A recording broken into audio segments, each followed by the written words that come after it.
So far, we believe that work is progressing satisfactorily. We expect the bridge to come to a full completion by the end of this year, because in addition to the bridge, as you would see, there will be the construction of some retaining walls or river defense walls to protect both the roadway and the newly constructed bridge. It will be a two-lane bridge with appropriate pedestrian access and crossings. This road serves an important part of our country. It is access to the airport and very critically access to many farms and holdings from the residents of Lio and St. Joseph in particular. But also a major area for tourism, both the river and also access to the hot water in the Lio Valley area and also beyond to the Emerald Pool and other parts of the east. This bridge is fully financed for grant from the government of China, the government of the People's Republic of China, and it is as a result of the several storms we've had, and the bridge was compromised. And it was felt, instead of doing any repairs to the bridge, we may need to construct a new bridge. And of course, it's an issue which the Member of Parliament, Honorable Kelvedaro, was raising the government on numerous occasions on behalf of the farmers and the residents of Lio. And we felt that we should give this area some priority. So we're very pleased and grateful to the government of China and the contractors who are doing a fantastic job. Because building this bridge in the middle of a river, literally, and with the non-stop rain which we had for several weeks, the contractors have had some challenges. Where on two occasions, what they would have constructed would have been washed away by the heavy flow of the river. So there have been some setback as a result of natural occurrences, but notwithstanding that, the contractors have really pushed to be ahead of schedule in respect to this bridge. So we're very grateful, very pleased with what's happening, and I believe every one of us looks forward to the completion of this very important infrastructure. And very soon, we expect the government of China to award a contract for the construction of the West Coast Road. And that would involve, among other things, the replacement of the three critical bridges along the West Coast. The one in Picard for Point Rung, one in Makosri, and the one in Kolibisri, Monratchet area. So these three bridges will be financed by the government of China. We are now on the tender phase, and we expect, if all things go well, we will start work by the first half, or within the first half of 2017. And we are very comfortable with the engineering which the Chinese engineers and architects have submitted. These are firms that have international experience and a vast knowledge of engineering and the design of these pieces of infrastructure. In addition to what the Chinese are doing for us in regards to the bridge, as you know, we have had an arrangement with the CDB on the a reconstruction of the Lio Valley roadways.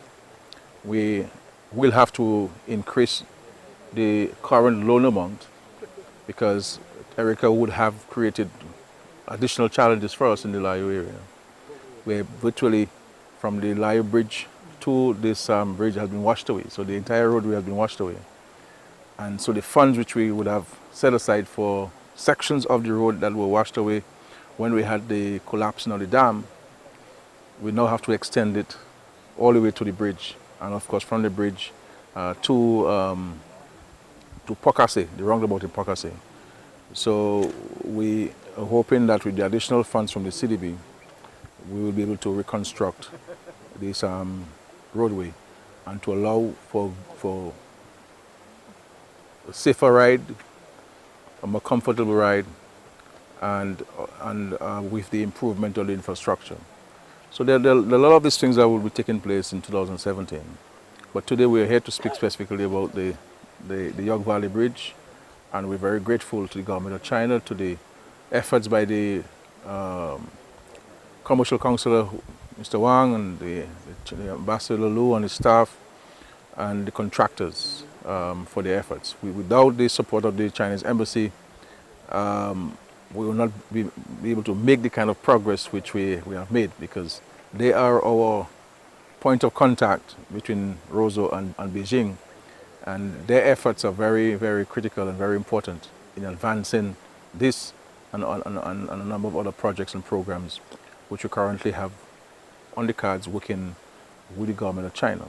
So we're very grateful for the partnership, for the interest, the concern which the Chinese government and the Chinese people have continued to express to our country and our citizens. Because this bridge obviously would cost some money. And if we are unable to raise the money through grants and through local revenue, then we'll have to approach a bank, because that bridge was originally, the reconstruction of the bridge was originally part of a loan agreement with the CDB. So we had already started the process of contracting the loan to construct this bridge. But the Chinese were very gracious and very generous and offered us for the construction of this bridge. And we gladly accepted it. So that bridge was removed from the original loan agreement with the Caribbean Development Bank. A loan agreement which was signed in last month of 2010, December 2010. So it's some time now, and something that's our concern with the regional international financial institutions. They are our friends, we have worked well together, but the protracted processes of getting the projects actually to start is a concern to many countries around the Caribbean and around the world. That if a disaster has affected you and you need these pieces of infrastructure to be reconstructed in a timely fashion, clearly the international regional financial institutions must appreciate the urgency of these interventions and the need for them to be a bit more nimble with the approach which you take when providing loans to developing countries like ours. But we're very grateful for the Chinese. They move very quickly, and in terms of the design, in terms of the tender process, and in terms of the construction. So they're really making some progress, and we look forward. I'm sure they will stick to the schedule and maybe even deliver the bridge to us well in advance of the schedule. So we're really hoping for this. We have provided assistance to the farmers on 2 separate occasions.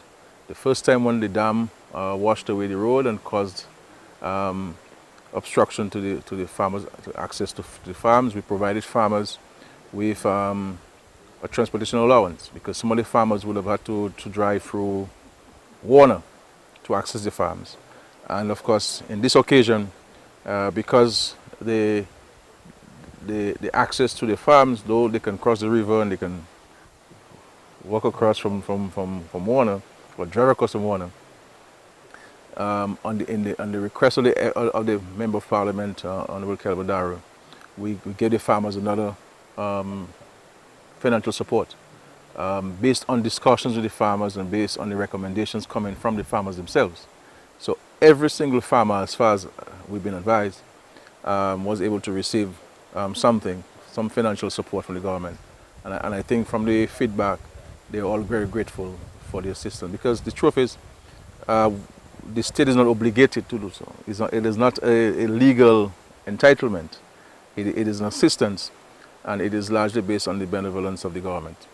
Folks would have heard me speak about this publicly on numerous occasions, about the tardiness of the international financial institutions in getting projects started. A lot of consultancies and documents and consultations and so forth, and all of these things delay the processes. And I think that if we're to really assist developing countries in being climate resilient, in being able to respond to disasters, then the international financial institutions certainly need to go back to the drawing board and to see how we can make access to financing much more accessible. Because as it is now, for example, we paid back the loan to the CDB, we started, but we have not started the road. And it's a challenge, and it is nothing personal with the CDB or any of the international financial institutions. I am simply representing the interests of the people of Dominica and expressing their concerns. But I know there's a second step taken. The designs are being done, for certain sections of the road. And as those sections are completed, then we'll go to tender. I believe we have advertised the section below the, I think some people say is west of the existing Lio bridges. So we've gone to tender for that section of that road. And I believe within the next 4 or 5 weeks, we should receive the tender documents from those who would have expressed an interest in constructing the river defense and reinstatement of the road west of the Lio Bridge. We're looking at the other side of the Lio Bridge, which would be the east, I suspect. And we're looking at designs and so forth. Now, one has to appreciate the difficulties in constructing river defense walls, because you have to go really, really deep to get the footing, because you have a lot of sand, and you have to ensure that the piles are driven deep enough to sustain the flow of water, similar to what Erica would have brought to us or more in the future. Okay.